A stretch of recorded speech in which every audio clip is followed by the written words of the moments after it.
What up, though, y'all? I came across this video that was saying the great betrayal of Ye and all of these things about what ticked him off or what triggered him. I ain't sure what this video about just yet, but let's check it out together. Let's see what's going on here. In 2018, Virgil was appointed men's artistic director at Louis Vuitton, making him the first black designer to hold such a position at the French luxury house. For anyone who'd been following the trajectories of both Virgil and Kanye, this announcement landed like a bomb, because this wasn't just any job, this was the job that Kanye had desperately been chasing for years. He was, after all, named the Louis Vuitton Don. All the way back in 2009, Kanye had made his first major deal with Louis Vuitton when he had designed a shoe collection for the brand. I remember having a fake pair of these back when I was in school. It was pop. And in 2016, Ye was supposed to finally take over as the company's creative director, replacing Kim Jones, the very same designer Ye had put on years earlier, back when he had hired him to work on his Pastel label. It would have been a full circle moment, and even Kim himself. So they just taking them, all these big brands been taking Kanye's employees all this time. That's crazy. That's enough to make anybody upset. Reportedly recommended Ye for the job, and word was Louis Vuitton had agreed the position was actually his. Bernard Arnault offered me a deal after the Yeezy Season 1 show to support the Kanye West brand, because we had 4 billion impressions, and it was the biggest fashion show of all time, like bigger than Victoria's Secret, bigger than Chanel. So Bernard Arnault had a meeting with me and looked me eye to eye and shook my hand and said, I'm going to do the Kanye West line. This was happening during a time when Kanye's Yeezy brand with Adidas was already exploding in popularity. But it's like, bro, what was Kanye thinking? If he that big or he get that much traction, these people putting anything behind him would innately make him bigger than them.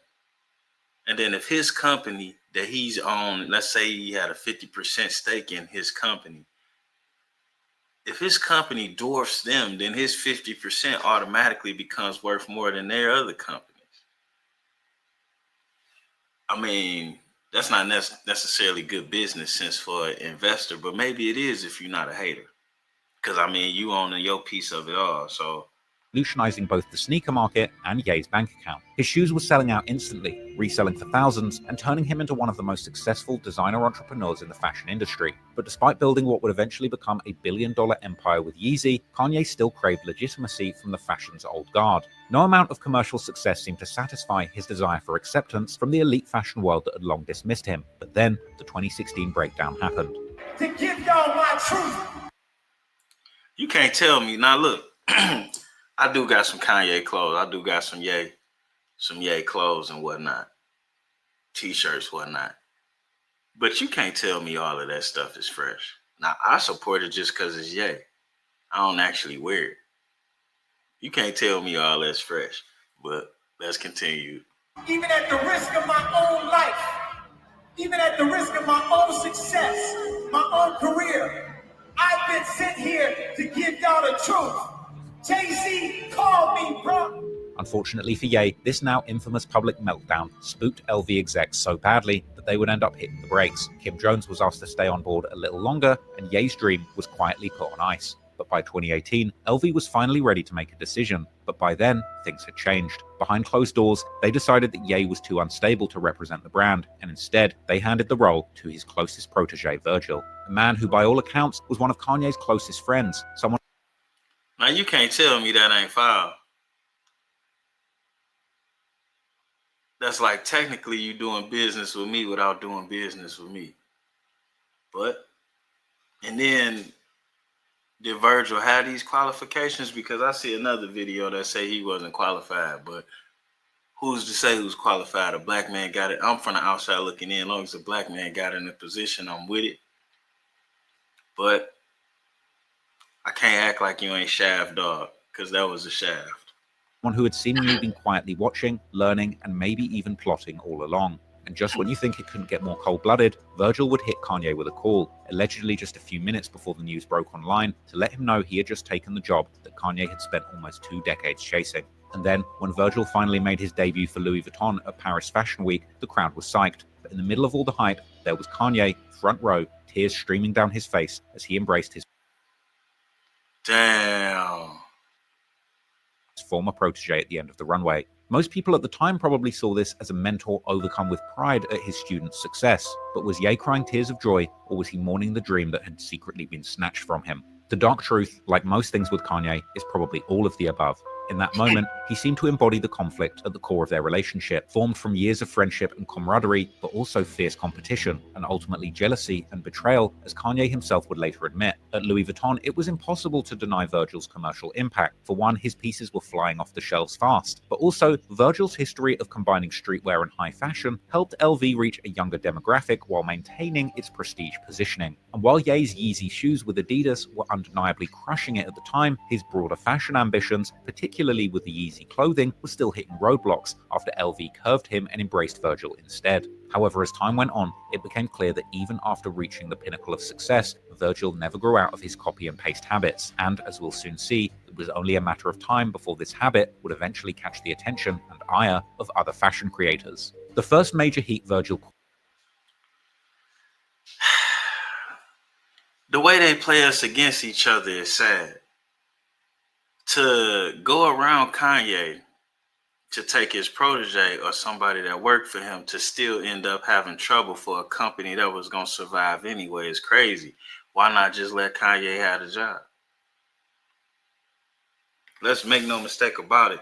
Louis Vuitton go back about, I want to say 300 years. They've been through it all. They're not going anywhere. If I'm not mistaken, Louis Vuitton made luggage for Napoleon. You know how long ago that was? And we all know what he did.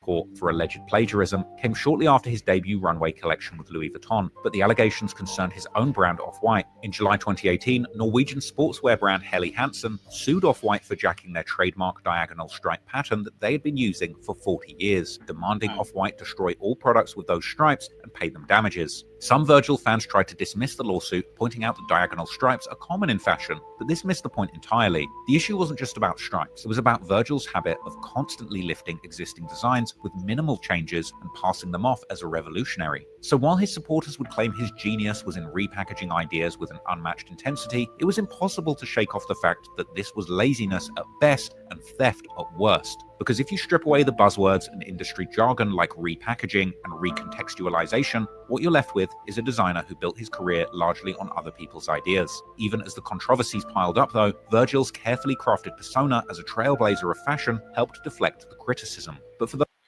Which is kind of crazy. My son wanted me to spend like I think it was like $500 on a sweater, a hoodie.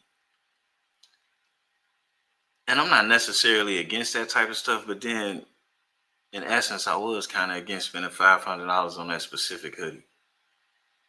I don't know, it wasn't that stylish. It didn't look like a $500 hoodie to me.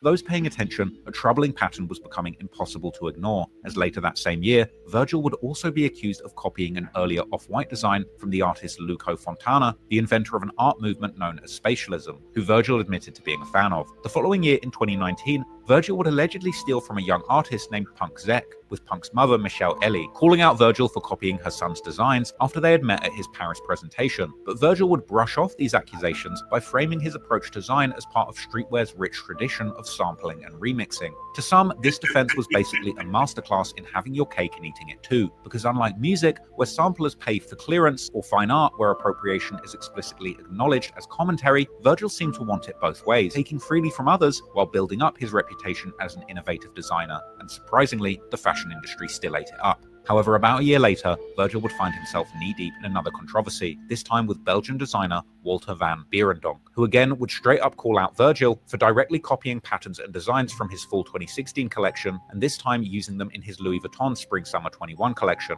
Both designs... Now that's crazy. They was worried about Kanye, but they had a lot of trouble. I didn't even know this. They had a lot of trouble with Virgil. A lot of this stuff, this designer stuff, a lot of this stuff look alike anyway. When you get into the stuff that ain't got a billion logos on it, a lot of these things look away. I mean, how much different could it be? I mean, it ain't like Polo. No, let me quit. Featured men's suits in primary colours with figure lines attached to the front of the jackets. Van Beirendonck would blast Virgil in the Belgian media, essentially calling him a talentless hack who couldn't create an original design to save his life. He would go even further as throwing a jab on Instagram with an outfit that simply read, "I hate copycats." In response, Virgil would claim his Louis Vuitton collection was inspired by the brand's own 2005 menswear show under Marc Jacobs, not Van Beirendonck's work. But fashion insiders quickly noted that the similarities to Van Beirendonck's designs were far more striking to any connection to LV's archive. That's close. That really is close. But then if he was I mean, that's what they get though. If he wasn't fully qualified for that job and he was still an apprentice when they gave him that job, what do you expect? To his defense. The controversies would continue in 2021 when Walker Wear, a streetwear brand that had been dressing hip-hop royalty since the early 90s, would file another lawsuit against Off-White for allegedly plagiarizing their logo. According to the lawsuit, Virgil replicated a jacket design that they'd been using for almost 30 years and slapped a price tag of over $2,000 onto it. It seemed that there was an all-too-familiar pattern with Virgil's work, often feeling like a sophisticated game of spot the reference. But interestingly, when most designers get caught copying like this, they hide, deny the allegations, or even lawyer up. But Virgil didn't do any of that. Instead, he developed an entire philosophy around appropriation, essentially turning plagiarism into a whole design style. He called it the 3% rule, the idea that you only need to change something by 3% to make it your own. Then I have my sort of like 3% approach. Right now, I'm only interested in editing something 3% from its original form. I'm basically tired. It might be too old, but Virgil would also... Damn, and people accepted that and paid how much for it? Now, I know some designers, like, they may not be as famous, but they make stuff from scratch. Now, paying them $300 and $400 for a hoodie that they custom made or designed just for me, that's worth it. Somebody that don't even put the effort into their own designs, they just take them and put a bigger name on them. That's kind of offensive to a collector or even the art of having haberdashery.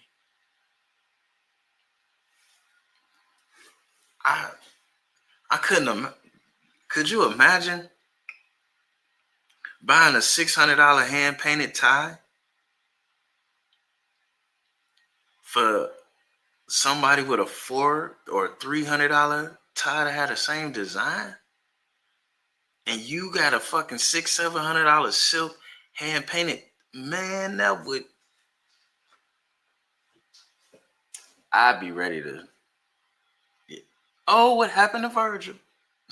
also compare himself to a DJ sampling music or a hip-hop producer chopping up old records, repeatedly defending his methods by saying his strength was in selection and recontextualization rather than pure creation. Now, this approach might work fine for an art school thesis, but when you're charging over $2,000 for a hoodie with someone else's design elements, things can get murky real fast. But just like with the time of Pyrex Vision, Virgil just didn't seem to care. And while his design fraud game was a hotly debated topic on the fashion scene for years, Ye's silence was deafening, at least until Virgil tragically lost his battle to cancer in 2021, at which point Kanye would finally break his silence, with all that hurt and bitterness that he kept inside eventually exploding out into the public eye. Which I feel like was a bad time for Ye to do it. He held it down while his man was alive and not said nothing. He should have just went on ahead and took that to the grave, because it did make him look a little bad when he got to doing this. But now I understand why, because I didn't see none of this. I wasn't reading the Dutch paper, and I didn't feel like them Off-White shoes. They look the same as the $450 Louis Vuitton shoes. Why would I pay $1,500 for yours?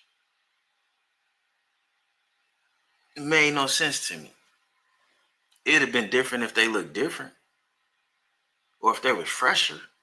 Years following Virgil's Louis Vuitton appointment, Kanye would maintain a public front of support for his former mentee. In fact, Kanye would consistently express pride in seeing someone from his circle achieve what had once seemed impossible for black designers, even though he was hurt about losing his creative director as well as his Louis Vuitton deal. So the hurtful part was they agreed to support my clothing, and guess who was one of my designers? Virgil. Then they didn't do the deal.